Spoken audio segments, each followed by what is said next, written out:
मेरठ में history sheeter के गुर्गों का आतंक एक बार फिर देखने को मिला है। जमीनी विवाद को लेकर दो पक्षों के बीच संघर्ष हुआ, जिसमें चाकू से हमला करने का आरोप लगा है। हमले की पूरी वारदात सीसीटीवी में कैद हो गई और यह वीडियो सोशल मीडिया पर तेजी से वायरल हो रहा है। पीड़ित पक्ष अब इंसाफ की गुहार लेकर एसएसपी ऑफिस पहुंचा। मेरठ में बदमाशों के हौसले बुलंद नजर आ रहे हैं। जमीनी विवाद को लेकर हिस्ट्री शीटर से जुड़े गुर्गों ने दूसरे पक्ष पर हमला कर दिया। आरोप है कि हमलावरों ने बीच सड़क पर चाकू से ताबड़तोड़ वार किए और मारपीट की। इस दौरान इलाके में अफरा तफरी मच गई और लोग जान बचाकर इधर उधर भागते नजर आए। सीसीटीवी में साफ देखा जा सकता है कि पाशा पंजाबी नाम का आरोपी हाथ में चाकू लेकर हमला करता दिखाई दे रहा है। हमले का यह वीडियो अब सोशल मीडिया पर वायरल हो चुका है। पीड़ित पक्ष का आरोप है कि पाशा पंजाबी, अंजुम और उनके साथियों ने मिलकर जानलेवा हमला किया और लंबे समय से उन्हें धमकाया जा रहा है। एसएसपी ऑफिस पहुंचे पीड़ितों को पुलिस अधिकारियों ने जांच के बाद सख्त कार्रवाई का आश्वासन दिया है। फिलहाल पुलिस वायरल वीडियो के आधार पर पूरे मामले की जाँच में जुटी है और आरोपियों की तलाश की जा रही है।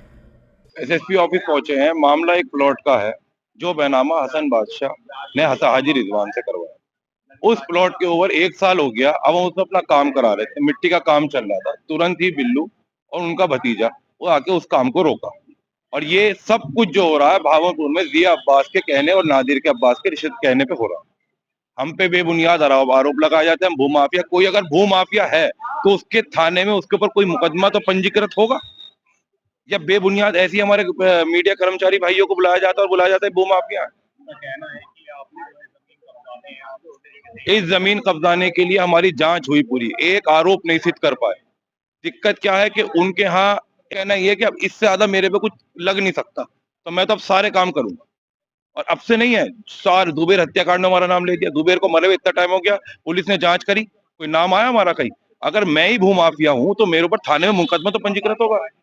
क्या हम भाजपा के कार्यकर्ता है? अब से दो ना, सालों से मेरे पिताजी भी कार्यकर्ता है। आज तक कोई धमकी, एक ही वर्ग शिया तबके के 3 लोग इल्जाम लगा रहे हैं। और भी तो हमारे भाई रहते हैं, और भी बिरादरी रहती, किसी से हमारे बारे में पूछा जाए?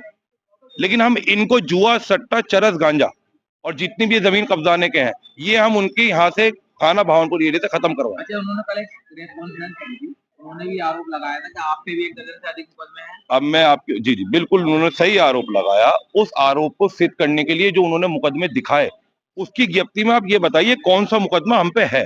मैं आप पे कह दूं 12 मुकदमे, किसी पे भी कह दूं, उसको साबित तो करना पड़ेगा। कोई भी साबित नहीं कर पाए, लेकिन किसी को बिठा के भूमाफिया यही है। अगर कोई भूमाफिया अपने क्षेत्र का है, उस भूमाफिया पे उसके थाना भावनपुर में मुकदमा तो होगा नहीं होगा? एक मुकदमा हम पे थाना भावनपुर में नहीं है। बताइए आप कितने, जिसका भाई नादिर है, जो ये खुद कह रहा है जुए की पूरी सहकारी वो कराता है अपने क्षेत्र की। फिरौती फिरौती की मांगी थी, उसकी भी जांच हो गई, वो भी 0 हो गई, सब जांच हो गई। दिक्कत क्या है, इस प्लॉट पे इन्हें किसी तरीके से, जैसे इसके भाई कब्जा करता है, इस पे कब्जा करवाना प्लॉट पे किसी भी तरीके से। हमने जो वीडियो दी है वो वीडियो बकायदा इस गैंग को चलाने वाला जिया, नादिर, हसन बहादुर और बिल्लू, 3-4 लोग इस गैंग को बढ़िया चला रहे हैं। इन पे टोटल पे कम से कम 35 मुकदमे, उन 35 मुकदमों की कॉपी दे दूंगा मैं आपको, सबको मिला। आश्वासन नहीं मिला, उन्होंने जांच करने को कहा है कि हम इसकी जांच करेंगे। थाना भावनपुर में हमारी जांच हुई, उन्होंने यही कहा कि मुकदमा क्या पंजीकृत है इसके ऊपर जो हम इसके भूमाफिया माने। जबरदस्ती हमारे प्रेस कर्मी भाइयों को बुला के और उसके अंदर एक गिफ्टी देना, क्या फायदा उसका करने का? हम तो ये कह रहे हैं जांच करें, अगर दोषी साबित हो हम या वो, उसके खिलाफ सख्त से सख्त कार्रवाई हो।